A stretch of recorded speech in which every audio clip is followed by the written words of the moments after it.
শাপলা, এটা তো আমাদের জাতীয় ফুল, প্রকৃতির এক অপার সৌন্দর্য আর শান্তির প্রতীক। আর জলাভূমিতে শাপলার কমলতা যেমন মন ছুঁয়ে যায়, আর ঠিক তেমনই এই শাপলা দিয়ে তৈরি করা যায় নানা রকম মজাদার খাবার। তো চলুন, আজকের ভিডিওতে থাকছে শাপলা দিয়ে এক নতুন রেসিপি, যা আপনাদের সাথে আমি শেয়ার করতে যাচ্ছি। তো hello everyone, this is me Tanu, welcome back to my another new video. কেমন আছো সবাই? আশা করছি সবাই বেশ ভালো আছো। আর আজকে তোমাদের সাথে আমি তৈরি করব একদমই অন্যরকম একটা রেসিপি, যেটা সত্যিই অনেক মজাদার একটা রেসিপি। আর তোমরা দেখতে থাকো স্কিপ না করে। এই তো ফার্স্টই দেখো, আমি শাপলার ফুলের সাইড থেকে পাতাগুলো ফেলে দেন ভিতরের পাতাগুলো নিয়ে নিচ্ছিলাম।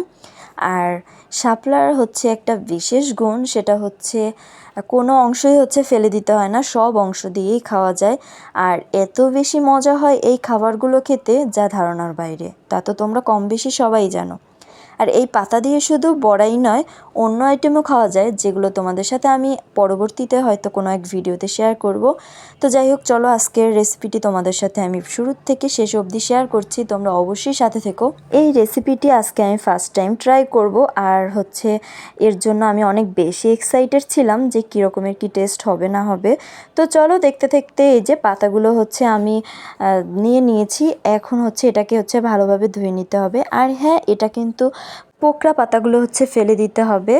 তো যাই হোক, এই তো আমি ধুয়ে ঠুয়ে নিয়েছি। দেন এটার ভিতর পরিমাণ মতো লবণ, হলুদের গুঁড়ো, তারপর পেঁয়াজ, রসুন, কাঁচামরিচ। দেন যেটা মেইন পয়েন্ট, সেটা আটার গুঁড়া কিংবা চালের গুঁড়ো। আর এটা হ্যাঁ, ভালোভাবে দেখে নিতে হবে, মানে যতটা প্রয়োজন ততটা পরিমাণই দিতে হবে, যেহেতু এটা আঠালো হলে বড়ার শেপটা আনা যায়, যার কারণে একটু আঠালো টাইপের রাখতে হবে মেখে।